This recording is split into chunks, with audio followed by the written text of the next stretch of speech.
Millionaire disguises himself as a waiter and enters his own hotel.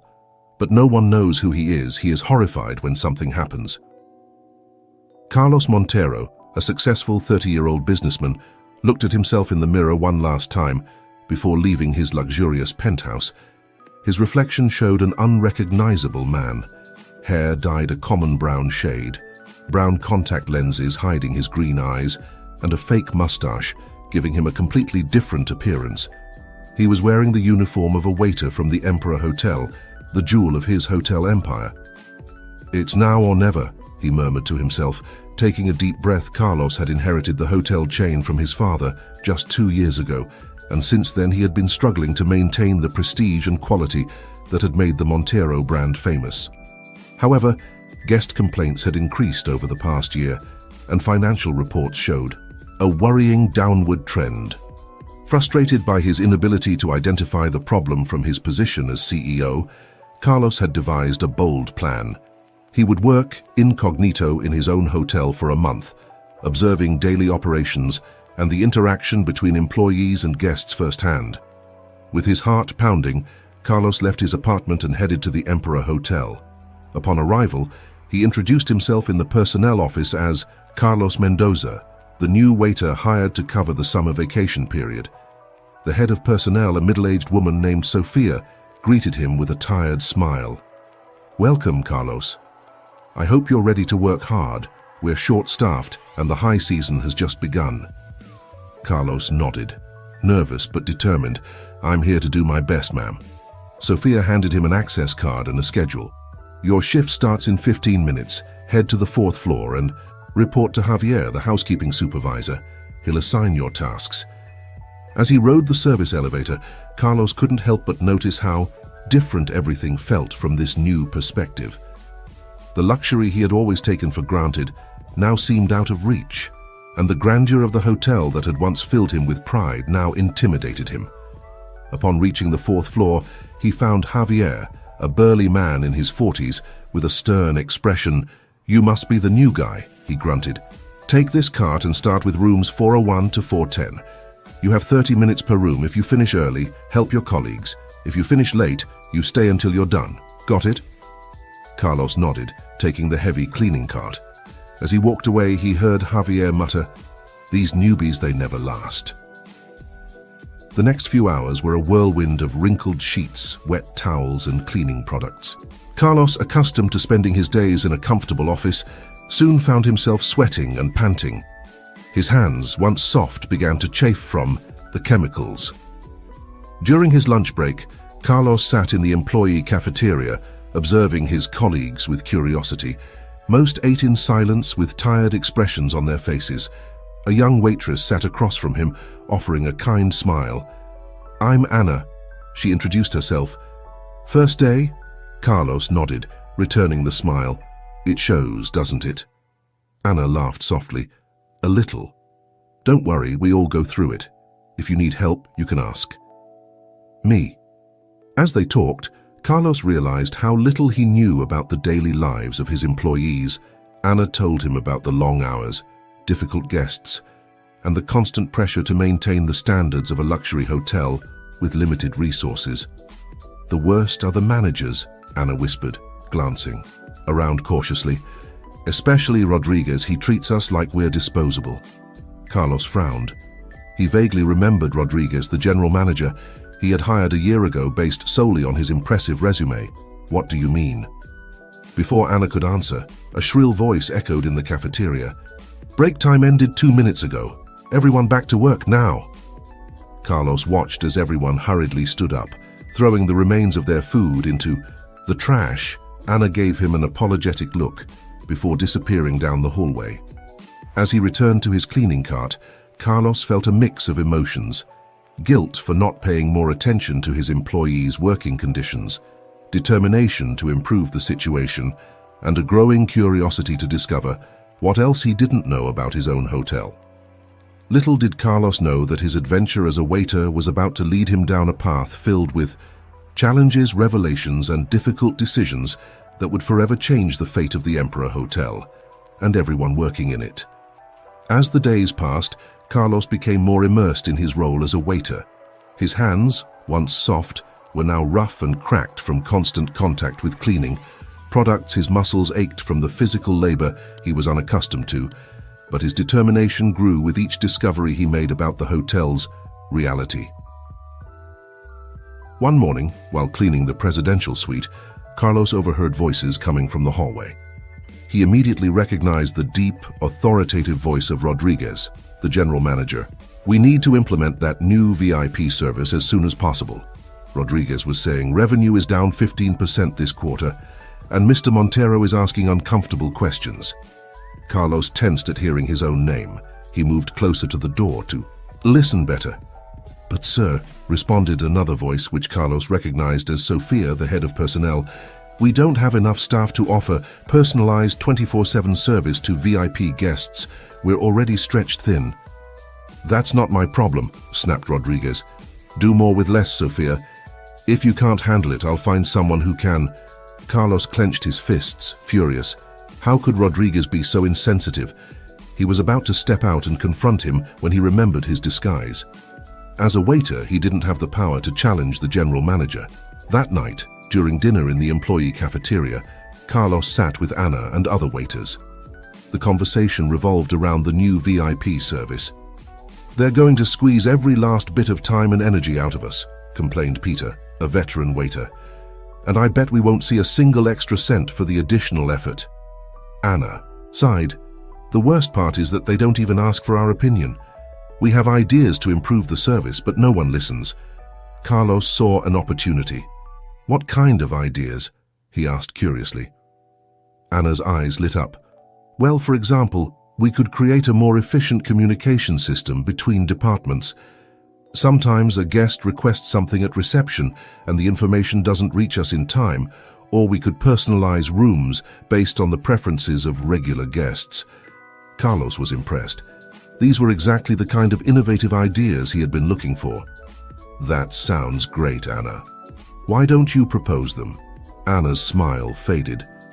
"I tried once. Rodriguez told me to stick to cleaning rooms and stop thinking about things that were beyond my reach." Carlos's indignation grew. Not only was Rodriguez putting too much pressure on the staff, but he was also stifling valuable ideas that could improve the hotel.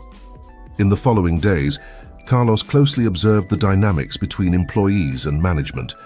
He noticed how supervisors often ignored legitimate concerns from waiters, how resources were wasted due to poor communication, and how stress and lack of recognition were affecting team morale.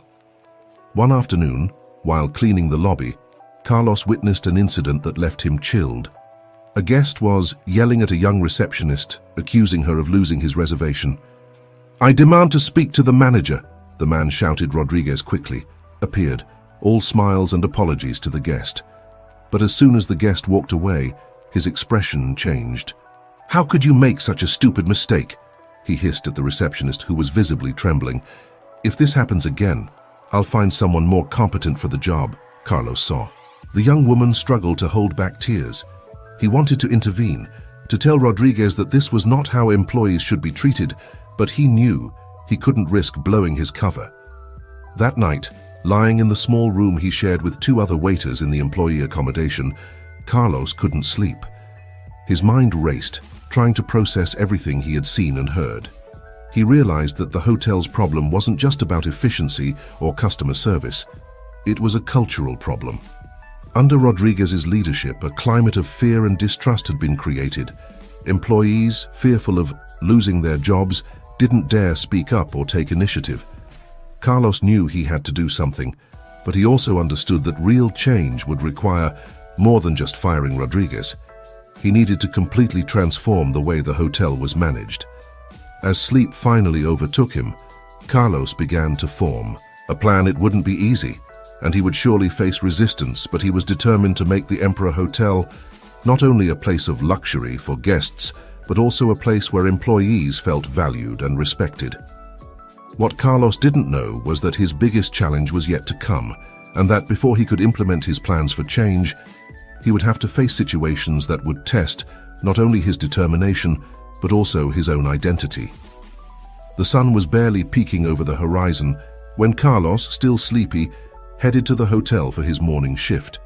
He had spent another night tossing and turning, his mind full of ideas and worries about how to improve conditions at the Emperor Hotel. As he pushed his cleaning cart down the hallway of the 5th floor, he heard a commotion coming from one of the suites. He approached cautiously and saw Javier, the housekeeping supervisor, arguing heatedly with a guest. "This is unacceptable," yelled the man, a middle-aged executive in an immaculate suit. "I've paid a fortune for this suite, and it's full of dust. Do you call this a 5-star hotel?" Javier, visibly nervous, tried to calm the guest. "Sir, I assure you we'll send someone immediately to fix the problem." "I don't want excuses," the man roared. "I want to speak to the manager right now." At that moment, Carlos made an impulsive decision. He stepped forward and said calmly, "Excuse me, sir, I'm the new waiter assigned to this floor. If you'll allow me, I'll personally make sure your suite is thoroughly cleaned." The guest looked at him with disdain. "And what makes you think you'll do a better job than the incompetent people who cleaned before?" Carlos, maintaining his composure, replied, "Sir, I understand your frustration. I promise I'll take all the time necessary to ensure the suite is spotless. If you're not satisfied after my cleaning, you can speak directly with the manager." The man seemed to consider this for a moment. "Fine." He finally said, "You have an hour. If I'm not satisfied, I'll have the entire cleaning staff fired." Javier shot Carlos a warning look before quickly walking away. Carlos entered the suite, aware that he had much more at stake than just cleaning a room for the next hour. Carlos worked like never before. He cleaned every corner, dusted every surface, and paid attention to the smallest details. He used techniques he had learned by observing his more experienced colleagues and added personal touches that he knew would impress a demanding guest. When the executive returned, Carlos held his breath as the man meticulously inspected the suite. Finally, the guest turned to him with a look of surprise. "I must admit I'm impressed," he said. "Not only is it spotless, but you've also organized my work papers very efficiently. How did you know how to do that?" Carlos, remembering his role, responded humbly, "My father was an executive assistant, sir. He taught me a few tricks about organization." The guest nodded approvingly. "Well done, I'll make sure to commend your work to management."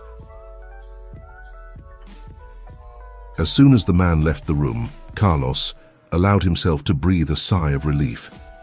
He had averted a crisis, but he knew this was just the beginning. Carlos left the suite with a mix of relief and concern. He had avoided an immediate crisis, but he knew this was just the tip of the iceberg. The structural problems of the hotel remained, threatening to explode at any moment. As he pushed his cleaning cart toward the next room, he found himself face to face with Rodriguez, the general manager. The man looked at him with an unreadable expression. "You're the new guy, right?" Rodriguez asked in a tone that made Carlos tense. "Up. The guest in 507 just called reception to commend your work. He says you're the best waiter he's seen in years." Carlos nodded nervously, aware that he was walking a fine line. "I just did my job, sir." Rodriguez narrowed his eyes. "Just your job? Listen, kid, I don't know what game you're playing, but let me warn you, in this hotel, no one is indispensable.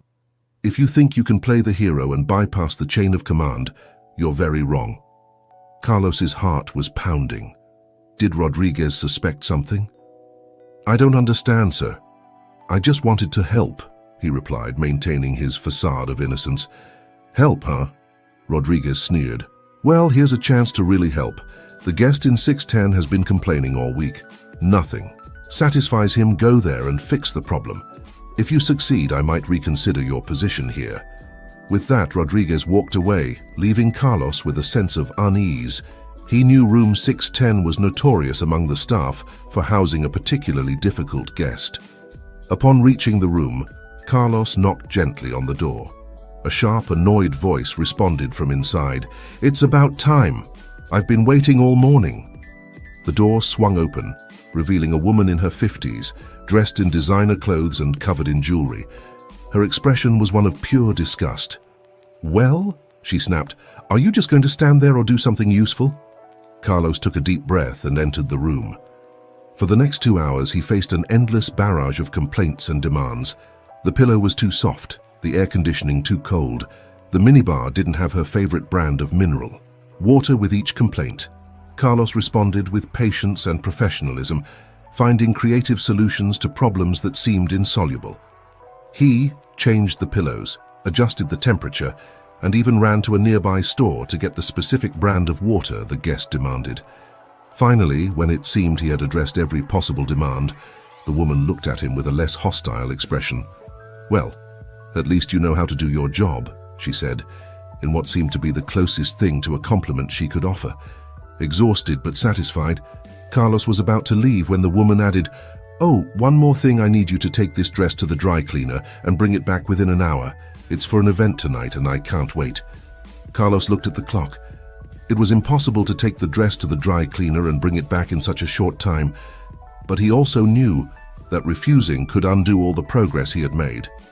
At that moment he had an idea. "Ma'am, if you'll allow me, I can personally take care of your dress right here in the hotel.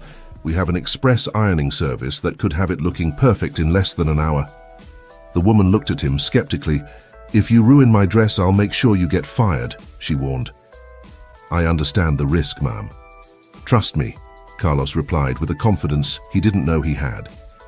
For the next hour, Carlos worked frantically. He used all the skills he had acquired by observing the hotel staff and some tricks he remembered from his life as a businessman. He ironed, steamed, and added the finishing touches to the dress with a precision that surprised even himself. When he presented the dress to the guest, she examined it critically. After a moment that seemed eternal, a small smile appeared on her lips. "Impressive," she finally said. "I've never seen anyone in this hotel work like this. I'll definitely mention this in my review." Carlos left the room feeling as if he had run a marathon. He had passed the test, but the emotional toll had been high for the first time. Since starting his undercover adventure, he wondered if he really had what it took to change things from within. As he walked down the hallway, he saw Rodriguez watching him from a distance. The manager's expression was a mix of surprise and something Carlos couldn't identify. Suspicion, respect, or something more sinister. Carlos knew he had caught Rodriguez's attention, for better or worse. Now he had to decide his next move carefully. The game was becoming more dangerous and the stakes were getting higher. The following days were a whirlwind of activity for Carlos. His success with Yi. Difficult guests had not gone unnoticed, and soon he found himself assigned to the most complicated tasks and the most demanding clients. On one hand, this gave him the opportunity to observe the hotel's operations more closely and identify weaknesses in the service. On the other hand, the increased responsibilities made it harder to maintain his cover. One afternoon, while cleaning the pool area, Carlos noticed Anna, the friendly waitress he had met on his first day, arguing heatedly with Javier, the housekeeping supervisor. "You can't keep ignoring this," Anna exclaimed. "The pool maintenance equipment needs to be replaced. It's dangerous for guests and for us." Javier seemed exasperated. "Anna, we've talked about this. There's no budget for new equipment. You'll have to make do with what we have." "But Javier, it's a safety issue," Anna insisted. "Enough," Javier snapped. "If you can't do your job with the equipment we have, maybe we should find someone who can..." Anna walked away, visibly frustrated and on the verge of tears. Carlos, unable to contain himself, followed her to a quiet corner behind the pool bar. "Anna, are you okay?" he asked gently. She started, as if she hadn't noticed his presence. "Oh, Carlos. Yes, No. The truth is, I'm not okay." She sighed deeply. "It's just that I love this job. I love taking care of the guests, but every day it gets harder to do it well with the resources we have." Carlos nodded understandingly. "I get it. I've noticed a lot of things that could be improved since I got here." Anna looked at him curiously. "You know, for being new, you seem to understand a lot about how a hotel works."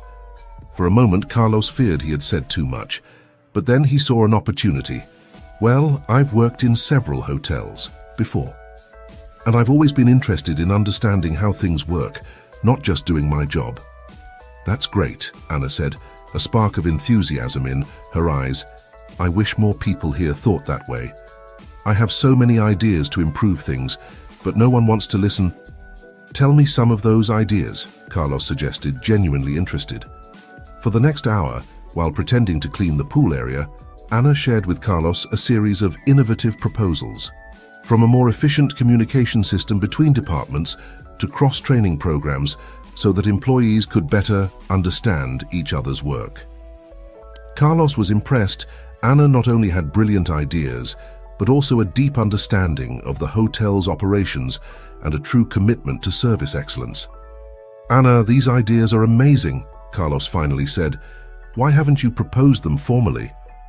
Anna's smile faded.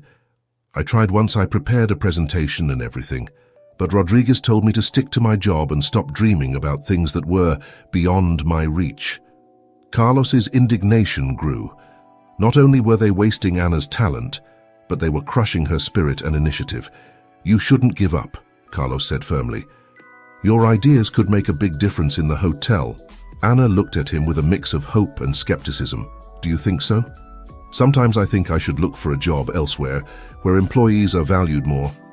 "No," Carlos said quickly, surprising even himself with the vehemence of his response. "This hotel needs people like you, Anna. People who care, who want to make things better."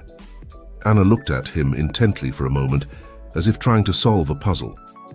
"There's something different about you, Carlos. You're not like the other new waiters I've met." Carlos felt a pang of panic. Had he been too obvious? But before he could respond, Anna continued, "It's refreshing, having someone who really listens, who understands. Most people here just want to do their job and go home." Carlos relaxed a little. "Well, I believe we can all make a difference no matter what our position is." Anna smiled, a genuine smile that lit up her face. "Maybe we need to be more creative in how we present our ideas. If management doesn't want to listen, maybe we can implement some small changes on our own." Carlos raised an eyebrow, intrigued. "What do you have in mind?" "Well," Anna said, lowering her voice, "I've been thinking of a way to improve communication between housekeeping and maintenance. If we could better coordinate our schedules and tasks, we could be much more efficient." Carlos nodded, his mind already working on the possibilities. "That sounds great. How do we start?" As Anna explained her plan, Carlos realized he had found more than an ally. He had found someone who shared his vision of what the Emperor Hotel could be. What Carlos didn't know was that this unexpected alliance was about to put him on a collision course with Rodriguez and hotel management. The changes he and Anna were about to initiate, though small at first, would be the spark that ignited a transformation much larger than either of them could imagine. And as the sun set over the Emperor Hotel's pool, Carlos felt, for the first time since beginning his undercover mission, a true hope that he could achieve the change he had come to seek. The following weeks were a whirlwind of activity for Carlos and Anna.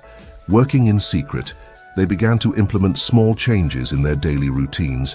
They created a coded note system to communicate between different shifts, improved the organization of cleaning carts to increase efficiency, and even developed a method to prioritize maintenance requests.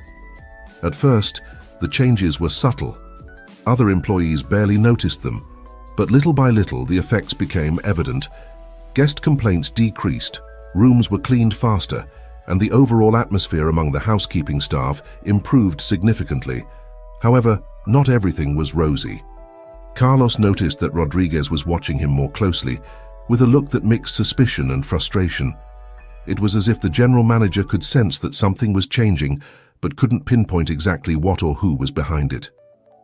One morning, while Carlos was cleaning the lobby, he overheard a conversation between Rodriguez and Sofia, the head of personnel. "Something is going on with the Tese housekeeping staff," Rodriguez said, his voice filled with irritation. "They're too efficient, organized. I don't like it." Sofia seemed confused. "But sir, isn't that a good thing? Complaints have decreased, and guests seem more satisfied." "It's not just that," Rodriguez snapped. "It's about control. If they start thinking they can change things on their own, what's next? Demanding raises, better conditions? No, we need to put a stop to this." Carlos felt a chill run down his spine. He knew they were walking on thin ice, but he hadn't expected such a negative reaction to the improvements. That afternoon, during his break, Carlos shared what he had heard with Anna. The young waitress turned pale. "Do you think they suspect us?" she asked, her voice barely a whisper. Carlos shook his head. I don't think they know it's us specifically. But Rodriguez knows something is changing and he doesn't like it. Ana bit her lip, thoughtful. Maybe we should stop. If they find out, we could lose our jobs. Carlos felt a pang of guilt. Ana didn't know he was the owner of the hotel and that his job wasn't really at risk. But for her and all the other employees, the threat was very real. No, he said finally, with a determination that surprised even himself. We can't stop now. What we're doing is making things better for everyone. We have to keep going. Ana looked at him with a mix of admiration and concern. But how? If Rodriguez is looking for culprits, it's only a matter of time before he finds out it's us. Carlos thought for a moment. Maybe it's time to be bolder. If more people get involved, it will be harder for Rodriguez to pinpoint anyone in particular. What do you have in mind? Ana asked, intrigued. A grassroots movement, Carlos said, feeling the idea take shape in his mind. We'll share our ideas with more employees, not all at once, but gradually. We'll start with those we trust. The most. Ana nodded slowly, a smile forming on her lips. It could work. And if more people see the benefits, it will be harder for management to ignore us. In the following weeks, Carlos and Ana worked tirelessly to expand their network. They shared their ideas with Peter, the veteran waiter, with Lucy, a perceptive receptionist, and even with Javier, the housekeeping supervisor, who to their surprise was receptive once he saw the positive results. The movement grew quietly, like an underground river. Employees began to communicate better between departments, share resources, and knowledge efficiency increased even more. And the atmosphere in the hotel became more collaborative and positive. However, the storm Carlos had foreseen finally erupted on a Friday afternoon. Rodriguez called an emergency meeting with all the staff. The general manager paced in front of the assembled employees, his face a mask of barely contained fury. Unauthorized changes have been made to the hotel's procedures, he began, his voice cold as ice. This is unacceptable. Anyone caught altering established protocols will be fired immediately. A tense silence fell over the room. Carlos could feel the fear emanating from his colleagues. He was about to speak, to take responsibility, when Ana stepped forward. Mr. Rodriguez, she said, her voice trembling slightly but firm, the changes we've made have improved our service. Guests are more satisfied and we can do our jobs more efficiently. Rodriguez turned to her, his eyes blazing dangerously. Are you admitting that you're behind this, Ana? Before Ana could respond, Peter, the veteran waiter, intervened. It's not just Ana, sir. We've all contributed to these changes. That's right, added Lucy from the reception desk, and the results speak for themselves. Complaints have decreased by 30% since we implemented the new communication system. One by one, the employees began to speak up, defending the changes and explaining how they had improved their work and the service to guests. Rodriguez seemed stunned. Clearly, he hadn't expected such unified resistance. This is insubordination, he stammered. You can't just decide to change things on your own. Carlos knew it was time to intervene. He stepped forward, aware that what he was about to do could change everything. Mr. Rodriguez, he said calmly, these changes are not a threat. They're an opportunity. The staff has shown initiative and dedication to improving the hotel. Shouldn't we at least consider their ideas? Rodriguez looked at him intently, a spark of recognition in his eyes. You, he said slowly, you're the new guy, the one who's been causing trouble since he arrived. Carlos kept his composure, aware that all eyes were on him. I haven't caused trouble, sir. I've just tried to do my job as best I can, just like everyone here. The tension in the room was palpable. For a moment, it seemed like Rodriguez was going to explode, but then, unexpectedly, Sophia, the head of personnel, intervened. Mr. Rodriguez, she said firmly, I think we should listen to what they have to say. The numbers don't lie. If these changes are improving our service, shouldn't we at least consider them? Rodriguez looked around, realizing he was losing control of the situation. With a frustrated growl, he said, Fine, you have a week to present. Me with a detailed report of all the changes you've made and their results. After that, I'll decide what stays and what goes. And if I find out anyone has been hiding information or acting behind my back, there will be consequences. Understood? A murmur of assent ran through the room. As the employees began to disperse, Carlos exchanged a look with Anna. They had won a small victory, but they knew the real battle was just beginning. What Carlos didn't know was that this confrontation had planted a seed of suspicion in Rodriguez's mind. The general manager was determined to find out who this new waiter really was, who seemed to know too much and have too much influence. The storm brewing was bigger than Carlos could imagine, and he would soon find himself in the eye of the hurricane, fighting not only for the hotel's future, but also to keep his true identity hidden. The days following the meeting were a frenzy of activity. Carlos, Anna, and the rest of the team worked tirelessly to document all the changes they had implemented and their positive results. Sleepless nights, heated discussions, and a general sense of anxiety dominated the hotel's atmosphere. Meanwhile, Carlos noticed that Rodriguez was watching him more and more closely. He felt the general manager's eyes following him through the hallways, scrutinizing his every move. The pressure was almost unbearable, and Carlos knew it was only a matter of time before his cover was blown. One afternoon, while Carlos was cleaning the hotel bar, he overheard a conversation that chilled him to the bone. "I'm telling you, Sophia, there's something off about that new waiter," Rodriguez said in a low but intense voice. "I've been investigating, and there's no record of him in any of the hotels he claims to have worked at." Sophia seemed skeptical. "Are you sure, Rodriguez? Maybe he used a different name or—" "No," Rodriguez interrupted. "There's something more. The way he talks, how he understands the business. He's not just a waiter, and I'm going to find out who he really is." Carlos felt panic grip him. His mind raced, trying to find a way out. He knew he couldn't maintain the charade much longer, but he also couldn't reveal his identity yet. Not when they were so close to achieving real change in the hotel. That night, Carlos barely slept. He tossed and turned in his small bed in the employee quarters, aware that his decisions in the coming days could determine not only his future, but that of all the employees who had trusted him. The next morning, as he prepared for his shift, he made a decision. He needed to trust someone, and that someone had to be Anna. She had been his ally from the beginning, and she deserved to know the truth. He found Anna in the supply room, organizing towels. "Anna," he said quietly, "I need to talk to you in private." Something in his tone must have alarmed her, because she nodded without asking questions and followed him to a secluded corner of the hotel basement. "Anna, there's something I need to tell you," Carlos began, his heart pounding. "I'm not who you think I am." Anna looked at him with a mix of confusion and concern. "What are you talking about, Carlos?" Taking a deep breath, Carlos revealed the whole truth. He told her about his real identity as the hotel owner, his plan to work undercover, and his reasons for doing so. He saw Anna's expression shift from surprise to shock and finally to something he couldn't identify. When he finished, there was a long silence. Finally, Anna spoke, her voice barely a whisper. "Why are you telling me now?" "Because Rodriguez is suspecting," Carlos replied, "and because I need your help. We've come too far to give up now." Anna looked at him for what felt like an eternity. Then, to Carlos's surprise, a small smile formed on her lips. "You know, part of me always knew there was something different about you. But this is crazy."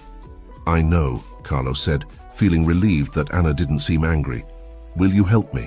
Anna nodded slowly. "Of course. But now that I know who you really are, I have some more ambitious ideas I'd like to share." Before Carlos could respond, the basement door burst open. Rodriguez stood there, his face a mask of triumphant fury. "I knew it," he shouted. "I knew you were up to something. Who are you really? A spy from the competition? An undercover journalist?" Carlos straightened up, knowing the moment of truth had arrived. "No, Rodriguez, I'm Carlos Montero, the owner of this hotel." The silence that followed was deafening.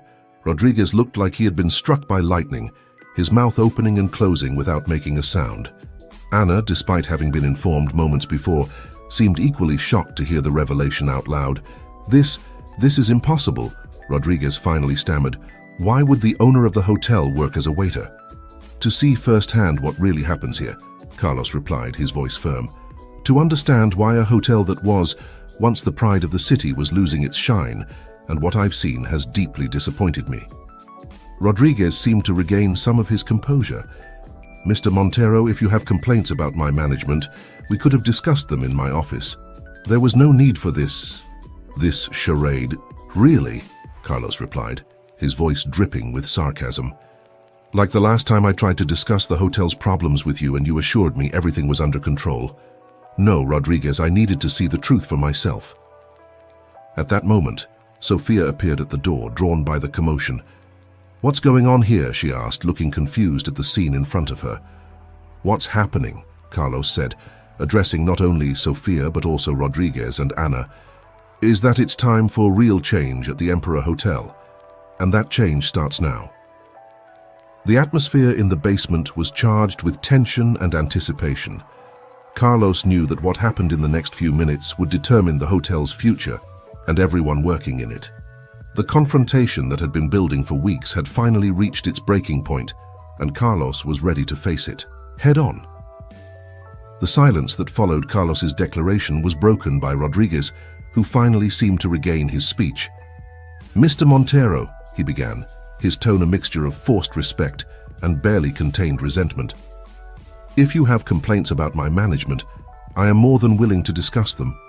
But this theater you've staged is completely unnecessary and unprofessional." Carlos remained calm, aware that every word and action in the next few moments would be crucial. "It's not just about complaints, Rodriguez. It's about truly understanding how this hotel operates from the ground up, and what I've seen has shown me that we need a fundamental change in how we operate." "But sir," Sophia intervened, still trying to process the situation, "what's wrong with our current way of operating?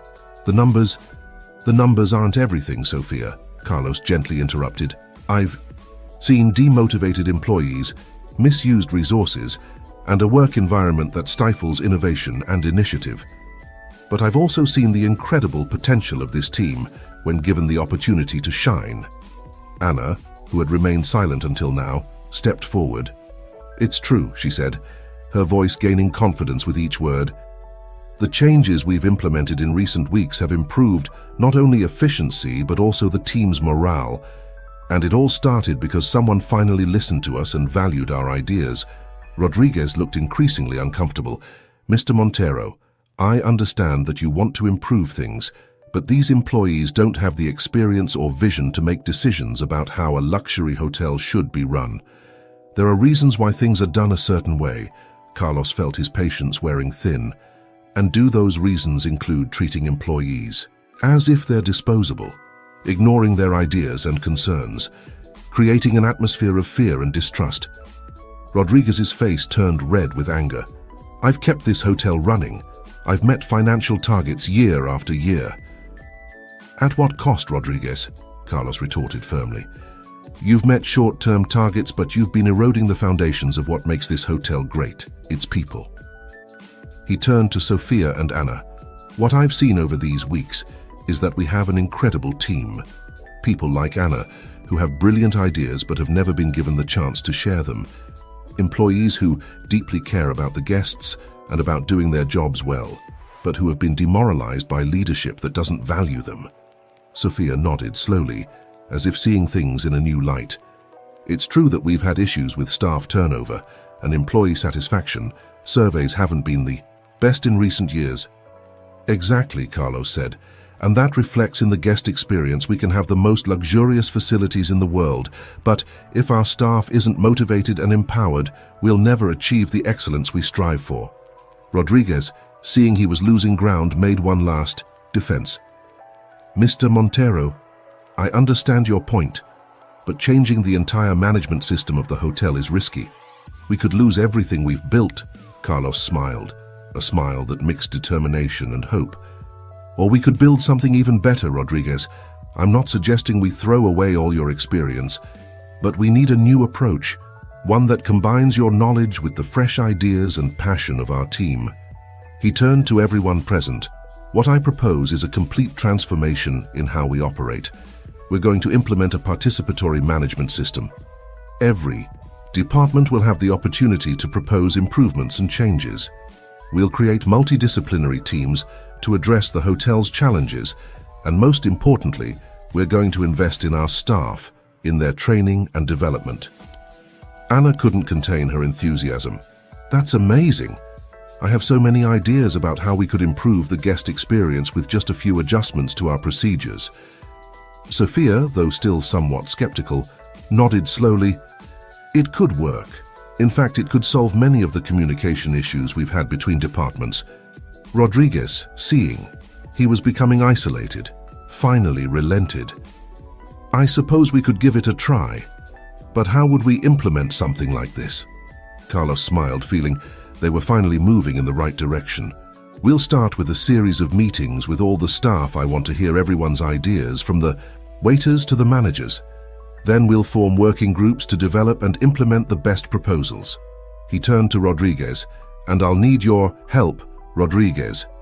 Your experience will be crucial to ensure these changes are implemented effectively and without compromising the quality of our service." Rodriguez seemed surprised for a moment, but then nodded determinedly. "Understood, Mr. Montero. If this is the path you've chosen for the hotel, I'll do everything I can to make it a success." "Excellent," Carlos said. "Now we have a lot of work ahead of us, Sophia. Please organize a general meeting for tomorrow morning. It's time for all the staff to know about the changes coming." As Sophia and Rodriguez left to begin preparations, Carlos stayed behind with Anna. "Thank you," he said simply. Anna looked at him curiously. "For what?" "For believing in me, even when you discovered who I really was. For not giving up on your ideas despite the obstacles. You're the kind of person who makes this hotel great, Anna." Anna smiled, her eyes shining with excitement and determination. "Thanks to you for giving us this opportunity. We won't let you down." As they left the basement, Carlos felt a mix of anticipation and nervousness.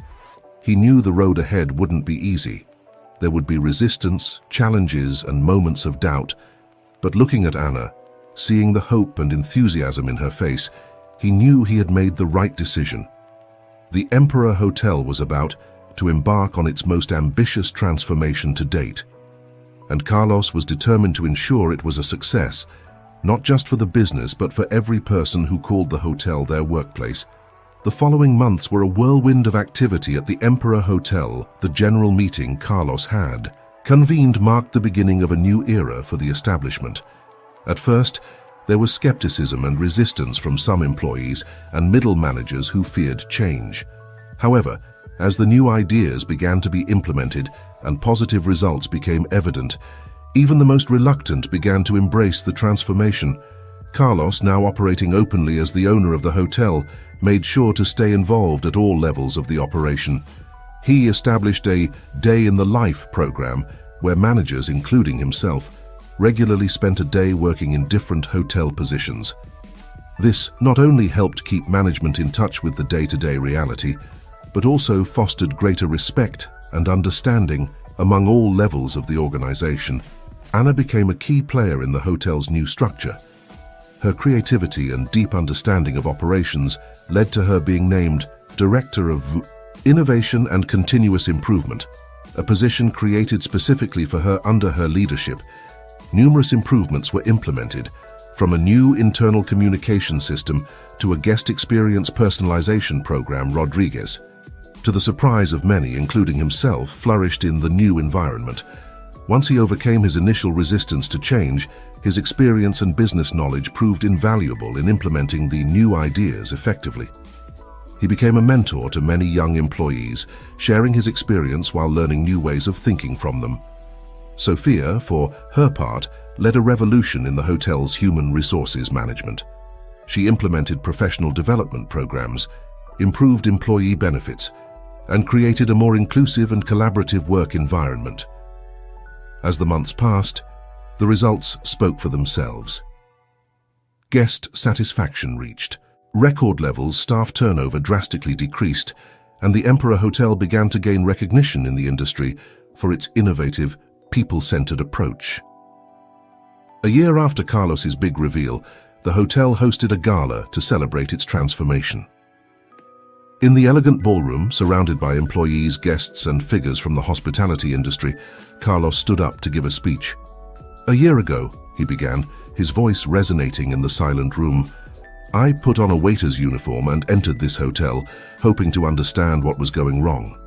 What I discovered was that our greatest asset, our most valuable treasure, was being ignored. Our people. He paused, looking at the attentive faces around him.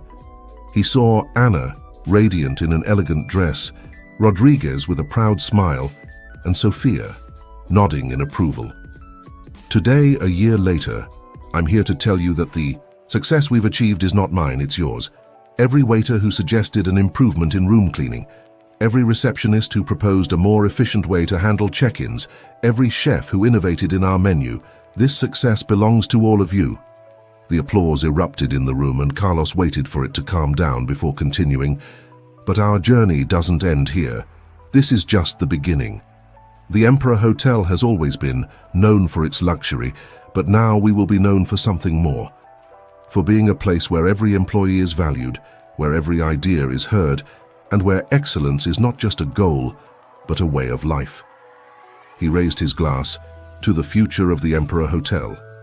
To you, the heart and soul of this place, and to all the guests who honor us with their presence, allowing us to do what we love every day. The toast was met with a standing ovation. As Carlos stepped down from the stage, he was immediately surrounded by employees and guests who wanted to congratulate him and share their own stories of how the change had impacted their lives. Amid the bustle, Carlos found himself face to face with Anna. She looked at him with a mix of admiration and affection. "You know," she said with a smile, "when I found out who you really were, I never imagined we would get this far." Carlos laughed softly. "Neither did I. But you taught me something important, Anna. You taught me to see the potential in every person, in every idea. You were the spark that ignited all of this." Anna blushed slightly. "Well, you were the one who had the courage to make the change, to risk everything for a vision." "And it was worth every minute," Carlos replied, looking around the room full of happy, proud faces. As the party continued around him, Carlos allowed himself a moment of reflection. The journey hadn't been easy. There were moments of doubt, challenges that seemed insurmountable, and days when he wondered if he had made the right decision. But looking around, seeing the joy and pride on his employees' faces, the satisfaction in the eyes of the guests, he knew without a doubt that he had done the right thing. The Emperor Hotel wasn't just a business, it was a community, a family, and together they had created something truly special. As the night wore on, Carlos mingled with the guests, listening to stories, sharing laughs, and making plans for the future. And in every conversation, in every handshake and hug, he felt the confirmation of a fundamental truth. True luxury wasn't in high-thread count sheets or crystal chandeliers. It was in the passion and dedication of the people who brought the hotel to life every day. The Emperor Hotel had been reborn, stronger and brighter than ever. And as Carlos looked to the future, he knew the best was yet to come.